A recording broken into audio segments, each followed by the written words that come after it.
Natagam is the Visayan word for nadala na ako. Yan po ang verbatim na sinabi ng Presidente nung siya'y nanawagan sa mga kongresista natin na isantabi po ang politika. Ayaw kong makialam sa politika sa Kamara, natagam na ako, ang importante maipasa ang proposed 2021 budget. Ang proklamasyon na inisyu po ng Presidente, Proclamation 1027, ay tumatawag sa Kongreso na magkaroon ng special session mula po bukas at 13 ng Oktubre hanggang 16 ng Oktubre. Inaasahan ho ng Presidente na sangayon sa proklamasyon nito, magtitipon-tipon po ang lahat ng miyembro ng Kongreso bukas para talakayin ang budget at hindi po ang politika. Natagam na ako, nadala na ako sa politika, isantabi ang politika sa Kamara de Representante. Maikling balitang IATF lang po, sa huling pagpupulong, naaprubahan po ng IATF ang Health and Safety Protocol sa paggaganap ng plebisito sa unang quarter ng 2021 para sa pagraratifika at ng paghahati ng probinsya ng Palawan. Ilan po sa mga safety protocols ang botohan ay gaganapin sa loob ng 2 araw. Kailangan mayroong minimum health protocols at triage facilities. Ang listahan ng mga botante ay kailangan na disseminate ahead of time. Manual ang voting at 5 botante sa 1 kwarto ang pinapayagan.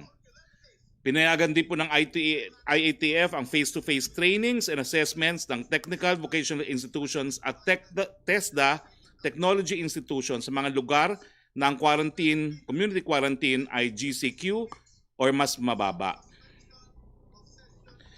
Binuksan na rin po ang ilang dive establishments, kasama na po yung mga dive establishments sa Batangas. At ito po ay pinayagan na ang diving sa mga lugar na nasa ilalim ng GCQ or MGCQ. Kaugnay nito, maglalabas po ng guidelines ang DOT para sa recreational diving. Inutasan din po ng ang IATF Sub-Technical Working Group on Data Analytics and Anticipatory and Forward Planning na mag-convene kung saan kasama ang health experts mula sa Department of Health para po bumuo o gumawa ng rekomendasyon para sa guidelines sa mga lugar na maaaring malagay sa ilalim ng new normal. Yung mga new normal po ay mga lugar na wala pong mga bagong kaso ng COVID sa loob ng 1 buwan. Now, mabuting balita po, mukhang matatapos na po ang ating pandemya dahil ayon po sa Department of Science and Technology, mayroong 3 players na nagsumiti ng requirements sa Food and Drug Administration para ipalam na interesado sila gumawa ng clinical trials sa Pilipinas. Ito po ang Gamaleya Research Institute of Russia, Janssen at Sinovac. Isa pa pong magandang balita. Kaugnay sa balitang ito, inulat po ng New Yorker na ang China National Biotech Group or CNBG, ang pinakamalaking vaccine manufacturer sa China, ay nasa huling bahagi na ng kanilang phase 3 trials at marami na raw pong mga mamamayan sa China ang nabakunahan na. Sa COVID-19 updates po tayo, ang total na numero ng COVID sa buong mundo ay 37,379,320. Ang mga total na mga namatay ay 1,075,320. Pang-una pa rin po ang Estados Unidos. Meron po silang 7,761,547 cases. Ang mga namatay ay 214,767. Ang India po ay pumapangalawa. 7,053,806. Ang mga namatay ay 108,334. Pangatlo po ang Brazil, 5,082,637. 150,198 po ang mga namatay. Sa Russia, 1,291,687, 22,471 pong namatay. Sa Colombia, 911,316 ang total na kaso, 27,834 po ang namatay. Okay, sa ating bayan po, pinakamababang kaso po ang ating aktibong kaso, 39,945. At sa numerong ito po yung pinakamababa mula nung, kung hindi po ako nagkakamali, August, no? At sa numerong ito, ang asymptomatic po ay 11.2%, ang mild ay 83%, ang severe ay 1.8%, ang critical ay 3.9%. Ang mga gumaling po sa atin, napakadami pong gumaling kahapon, no? Ang total recoveries na po natin ay 293,075 at ang mga namatay po ay 6,321. Now, kahapon po, meron tayong na-record na 17,057 recoveries. Ito rin po ang pinakamataas na recoveries since October 4, 2020. Okay, sa ating critical care capacity, sa ICU beds, meron pa po tayong 54% available. Sa isolation beds, meron pa pong 55% available. Ang ward beds ay meron po tayong 56% available at ang ventilators meron pa po tayong 75% available. Habang tayo po ay nag-broadcast ng press briefing, nanonood din po tayo ng kaganapan sa celebrity sports. Uulitin ko lang po ang panawagan ng Presidente sa ating mga kongresista, isang tabi ang politika. Ang proklamasyon po niya ay mula bukas hanggang 16, magkaroon ng special session para himay-himayin po ang national budget at umaasa po ang Presidente sa kanyang mga kaalyado sa mababang kapulungan na pagbibigyan po siya dito sa kanyang kahilingan na isang tabi muna ang politika. Simulan na po natin ang open forum. Siyempre po, lahat ng tanong siguro ay tungkol dito sa nangyayari ngayon sa Celebrity Sports Plaza. Yusek Roque?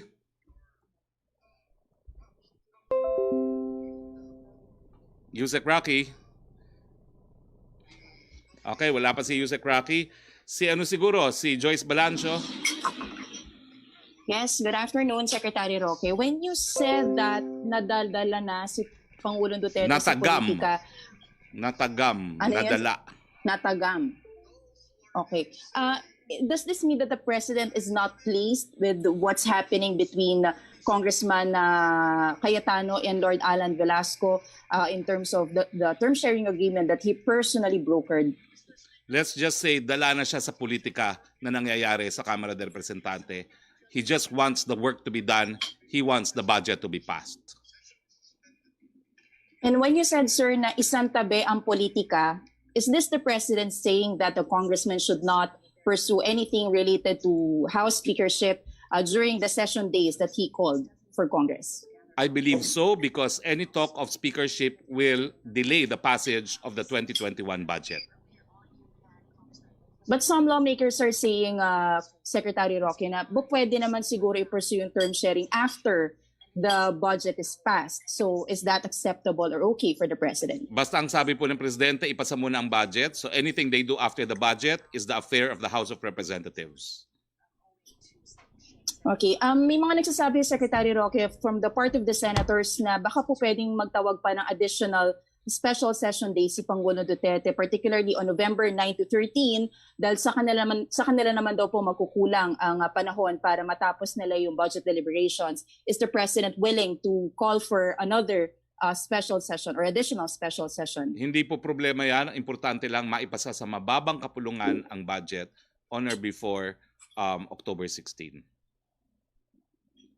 Okay. Secretary, nakarating na po ba sa palasyo yung case ni Baby River Nasino, yung 3-month-old baby na namatay po due to acute respiratory distress syndrome and the baby was away from the mother, dahil hindi po siya pinayagan ng Manila RTC branch na alagaan yung anak niya after po niya manganak. Some groups are saying this is injustice and inhumane on the part of course, the baby and the mother who is a political detainee. O anong reaction natin sa ganitong incident, Secretary? Talagang nakakalungkot po yung insidente yan, no? Pero wala pong magagawa ang presidente. Yan po ay nasa jurisdiction ng ating hukuman. The decision po lies wholly with the Regional Trial Court, and the Regional Trial Court has ruled. We respect that decision, and the executive will implement that decision. Last na lang po for me, Secretary, may specific instruction po ba ang Malacañang with regard to the giving of 13th month pay? Kasi isa po ito sa mga naging issue this past few days. DOLE said they are studying a proposal for distressed businesses affected by the pandemic to defer or be exempted from giving 13th month pay. The law has not been amended. That is the law. That is a mandatory provision of the Labor Code. Pwede ba, sir, ma-defer or ma-exempt? Pabayaan po natin pag-aralan ng DOLE, pero sa akin tingin hanggang magkaroon ng bagong batas, baka hindi po yan po pwedeng ma-defer. Thank you, Secretary Roque. Maraming salamat, Joyce. Yusek Roque.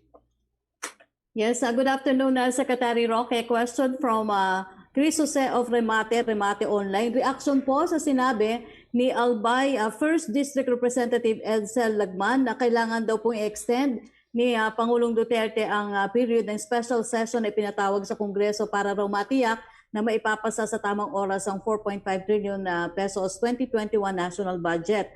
Ang katwiran po ni Congressman Lagman ay hindi raw sapat ang 4 na araw para maipasa sa second at final reading ang 2021 General Appropriations Bill. Suggestion po is noted, pero ang pakiusap ni Presidente sa mga mababatas ngayon na nagtitipon-tipon naman po, isang tabi ang politika, ipasa po ang budget. I hope that is clear enough for everyone to understand po. Thank you, Secretary. Thank you, Yusek. Trish Terada, please, of CNN Philippines. Hi, good afternoon, Secretary. Sir, unahin ko na po yung tanong doon tungkol sa nangyayari sa Celebrity Sports Complex. Sir, I'd just like to get your reaction kung ano po yung participation ng RTVM doon sa nangyayaring session po dyan sa Celebrity Sports Complex. I understand Malacañang wants to keep its hands off, pero bakit daw po may RTVM doon sa session sa Celebrity Sports Hindi Complex? ko po alam kung merong RTVM. Ang nagrereklamo nga po kanina, kaya mainit ang ulo ko, sabi ko ano ba naman itong communication office ng OPS? Wala akong coverage kung ano nangyayari sa labas, no? I'm watching it only from Facebook Live. Hindi ko po alam kung may RTVM coverage dyan. All right, sir. Sir, doon naman po sa warning, hingi na po kami ng reaction sa warning ng National Privacy Commission on the wrong use of info or possible wrong use of info na nakukuha from contact tracing apps ng ibang establishments. I think NPC flagged a warning dahil may mga ibang establishments po na hindi ata tama yung pag-handle ng data. Well, I think these individuals better heed po the advice of the National Privacy Commission. Ang privacy law po is a specialized law at ang nakakaintindi po niyan ay Privacy Commission. So let's heed the advice of those who have specialized knowledge on the law. Sir, lastly, mamaya po may full cabinet meeting si Pangulo. And tama ang naalala ko po, nabanggit niyo pag-uusapan yung pagbubukas pa ng ekonomiya. Sir, just this weekend, may nakuhaan pong photo, I think showing how bad the situation was at a bus loading area. The post questions kung ano po yung naging paghahanda ng government for transportation, especially in the months that we were on lockdown. Sabay ko na rin, sir, ano po ba yung naging apprehensions na nababanggit po sa IATF sa pagpayag na pabalikin yung mga jeepneys that are previously allowed to fly on the roads, specifically before the pandemic, and now bakit po hindi po sila napapayagan bumalik sa mga kalsada? Ang issue po sa jeepney has always been roadworthiness. Lahat po ng jeepney na mayroong certificate of roadworthiness ay napababalik naman, no? So kung hindi po sila nakabalik, ibig sabihin hindi na siya roadworthy. Pero ang problema po talaga ngayon ay paano pataasin pa yung sektor na transportasyon na po pwedeng buksan kasi 50% ng ekonomiya ay bukas pero 30% lang po ang transportasyon. So lahat po yan ay i-discuss mamayang hapon. Thank you, Secretary. Salamat po. Thank you, Trish. Melo Acuña, please. Secretary, good afternoon. May binanggit po yung isang NGO na kailangan dagdagan ng budget ng DepEd sapagkat tumaas ang online sexual abuse and exploitation of children noong quarantine period. Malaki raw po ang itinaas nito. Pero yung pong budget na ipinasa dun sa national expenditure ay hamak na napakaliit. Kayo po ay dating mambabatas at kayo po ay malapit sa Pangulo. Is there a way na madagdagan yung budget para masugpo ang pag-abuso sa mga kabataan? Ang budget po ng kahit anong departamento po pwedeng taasan, pero yung itataas sa budget po manggagaling sa budget ng ibang ahensya ng gobyerno. Kasi ang rule po ay po pwedeng tapyasin ng Kongreso ang proposed budget, hindi po nila po pwedeng taasan yan beyond kung ano yung hiningi ng Malacañang. So 4.5 trillion po tayo. Kung tataasan ang budget ng DepEd, meron pong ahensya na mababawasan. Sa akin po, tingin ko po ay na-anticipate po na ng DepEd yan. Ang online sexual harassment po ay nasa jurisdiction din ng ating kapulisan at ng ating NBI. So kung meron dapat budget na kaunting dapat itaas, siguro yung mga nagmamonitor po ng internet. Opo. Secretary, nakausap ko po yung ilang mga negosyante, yung mga nasa micro, small and medium enterprises. Meron na po bang concrete steps ang gobyerno para wag nang dagdagan pa yung rental dun sa mga gusaling kinalalagyan ng mga kalakal na ito? May mga franchise holders po nagsarado dahilan sa walang discount at nadagdagan pa yung paniningil ng mga landlords. Wala pong probisyon sa Bayanihan 2 no, na magbibigay ng rental freeze bukod po doon sa mga rental ng low-income families. Yan po talaga may umiiral na batas. No? Pero sa mga commercial establishments po, wala po. That is driven by the forces of demand and supply. Kung hindi po mag-a-adjust ang presyo ng mga nagmamay-ari ng mga establishmento, tuluyan po magsasara yung mga umuupa. At maraming beses ko pong narinig yan na dahil nga po dito, nagkakaroon naman po ng bagong kasunduan na marami na pong mga nagpapaupa ang nagbababa ng presyo para hindi lang umalis at magsara yung mga umuupa sa kanila. Opo, huling punto po, meron pong mga lumalabas na larawan sa mainstream at social media na kasama ng mga magkakalaban sa House of Representatives ang mga taong malalapit sa Pangulo. Ano raw po bang ibig sabihin nito? Sabi nga ni David Gates, if a picture paints 1,000 words. Ano po kaya? Ayaw ng Pangulo makialam pero ginagamit yung mga larawan na kasama ang mga mahal sa buhay ng Pangulo. Yan nga po ang problema ngayon. Masyado na ang politika sa Kamara. So kung nakikinig mo mga kongresista, ang siguradong-sigurado po na sinabi ng Presidente, in Visayan, natagam na ako dyan sa politika. Dalandala na ako dyan sa politika. Bahala na kayo kung anong gusto niyong gawin, pero meanwhile, ang pakiusap niya, ipasa ang 21 budget. Wala na po siyang pakialam kung anong gagawin ng mga mambabatas matapos maipasa ang 2021 budget. To each his own po yan. Wala pong pinapanigan. May the best man win for the speakership. May election po ba mamaya ng After the budget speaker? po after the budget in the House. Please. Okay. Thank you very much. Thank you. Nice day. Thank you po. Melo, Yusek Roque, please. Yes, Secretary Roque, question from Joey Gilas ng PTV. Ang operating capacity po sa mga restaurant ay kasalukuyang nasa higit 50% hanggang 100%. Pero sa mga meetings and convention venues po ay hanggang 12% pa rin. Ang nangyayari po tuloy ay sa restaurants na lang muna ginagawa ang mga meetings kahit na may mas malalaking venues naman po para sa business meetings. Wala po bang chance na itaas ang limit for meetings and conventions sa panahong ito? Sa ngayon po nananatiling 50% po yan. Ang dahilan naman po kung bakit pinapataas natin yung capacity ng mga restaurants, napakadami pong hanap buhay ang nakasalalay sa ating mga restaurants, no? At saka yung mga food suppliers. Sa mass gathering po hanggang 50% pa lamang. Thank you, Secretary. Thank you, Yusek Roque. Joseph Morong, please. Go ahead, Joseph. Joseph, wala kang audio. No audio, Joseph. Okay, hello sir. Okay, yan. Again, please. Yan. Good afternoon again. Good afternoon. Sir, okay, yun munang statement po ni Presidente na nadala na siya, nadagam na siya. When did he issue this statement? And Yesterday. what incident led him to say this? Yesterday. Kahapon. That's the same time that you went out on a Yes. Sunday on Yes. PTV4 to come out with the statement of the president na hindi na siya himasok. Yes, No? yes. What necessitated that statement?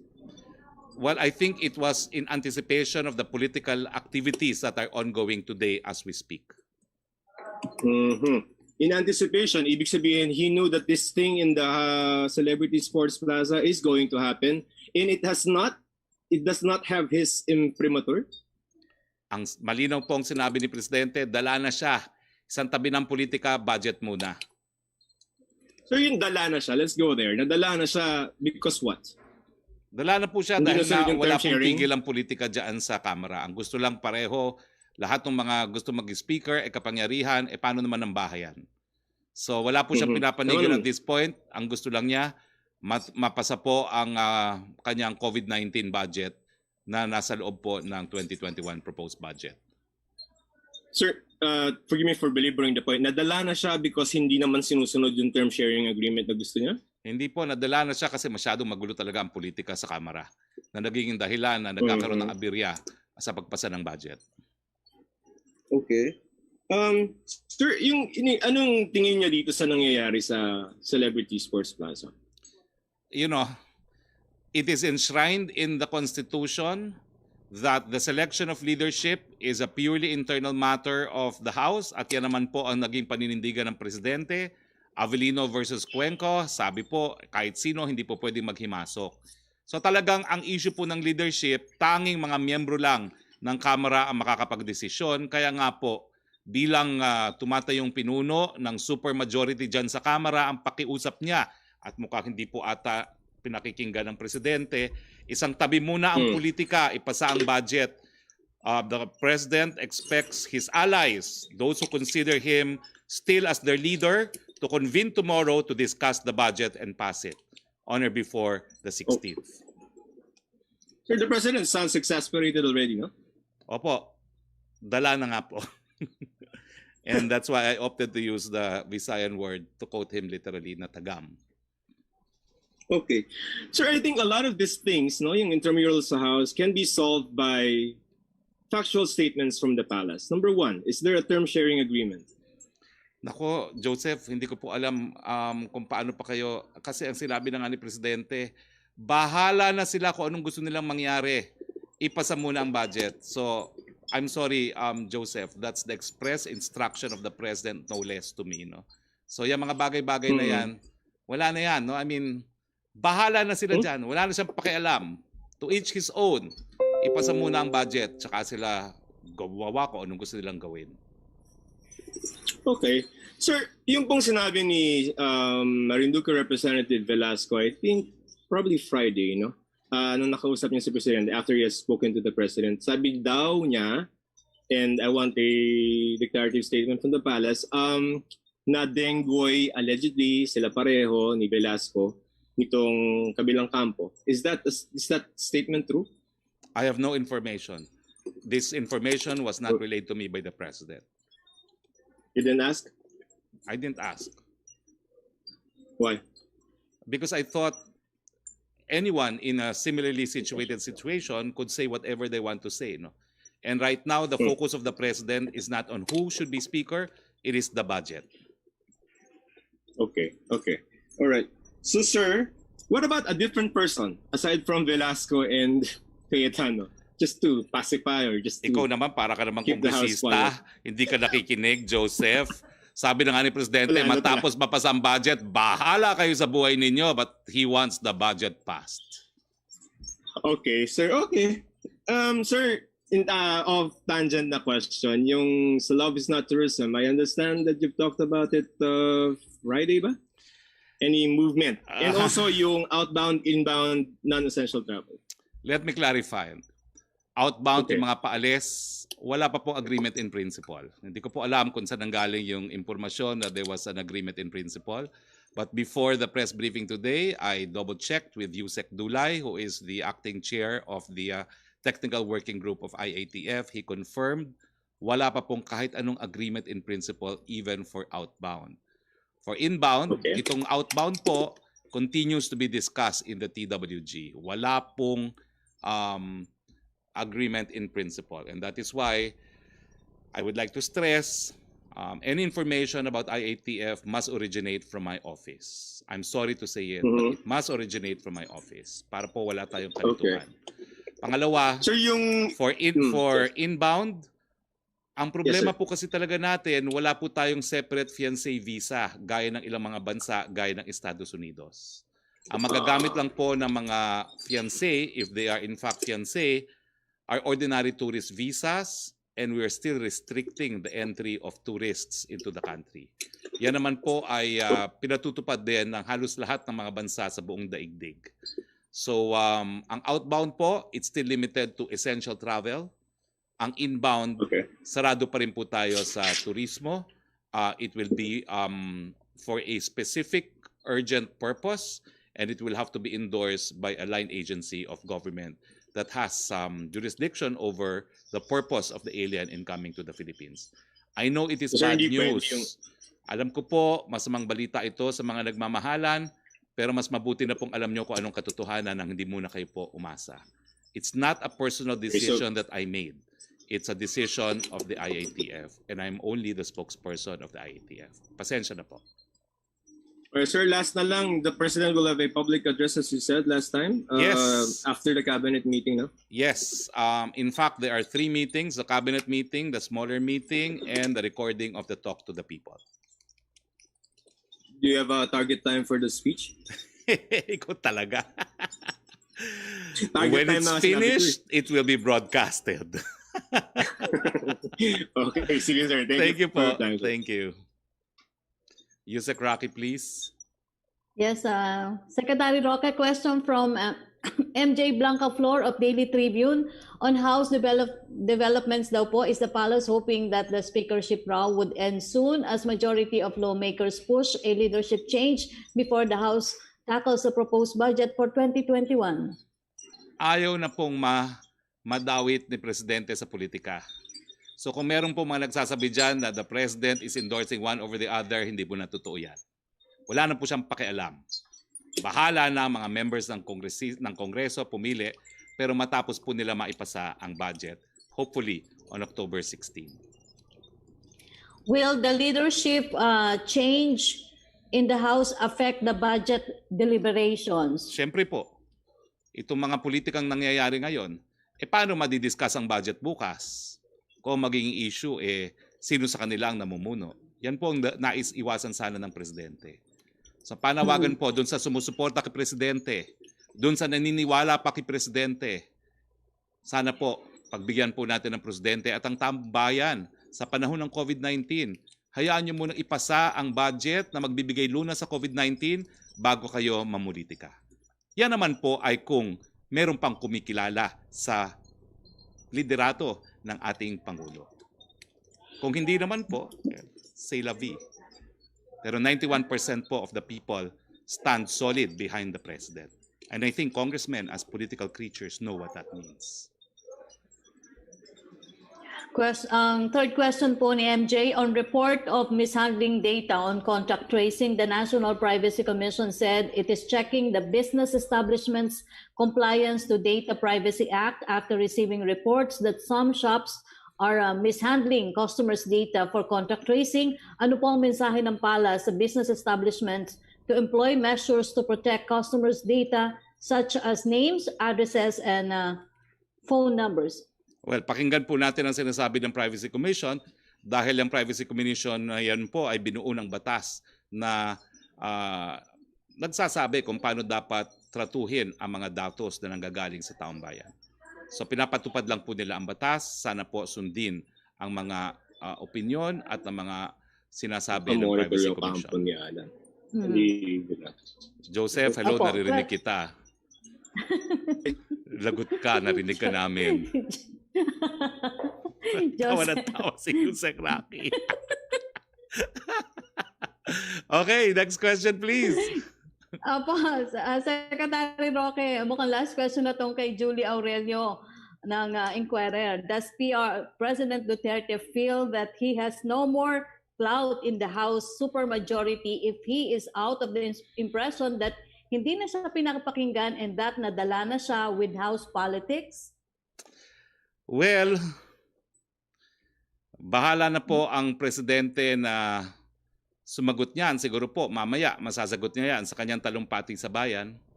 Pero hindi naman po nagkulang ang presidente sa paulit-ulit. Sana isang tabi muna ang politika. At dyan po tayo magtatapos dahil yan na po ang last question natin. No? Sana po talaga isang tabi na ang politika. Marami pong umaasa sa vaccine. Marami pong umaasa sa mga additional hospital beds, isolation facilities, at posibleng gamot sa COVID-19 na nanganganib po dahil sa kagustuhan ng ilan sa mga mababang kapulungan na magkaroon po ng kapangyarihan. Bahala na po kayo matapos po mapasa ang budget. Pero sa ngayon po, pakiisang tabi lang po ang ating mga pangarap. Isang tabi muna po natin ang ating mga ambisyon. At magserbisyon muna po tayo sa ating taong bayan. Meron pa pala isang pahabol. Ang Secretary, ganda-ganda na ng pasensya na closing po. ko. Anticlimactic naman yung closing na yan. Oo, sino ba yung pahabol na yan? Okay, go! Tanong po ni Mark Salumbalod of Inquirer Mindanao, did the NITF allow the offsite cockfight between cockfight betting in areas under MGCQ? Some operators are claiming that the task force allegedly allowed such operation provided the protocols are being followed. Ang sabong po, absolutely prohibited whether be it live or online. Yan po i-discuss pa sa TWG, but right now, walang kahit anong form of sabong, live or online, na inaalaw. Okay, nasabi ko na po yung maganda kong closing, so ang sasabihin ko na lang po, sa ngalan ng Presidente Pangulo Rodrigo Roa Duterte, panawagan po muli, tama na muna po ang politika, serbisyo muna sa bayan, ipasa ang budget para sa 2021.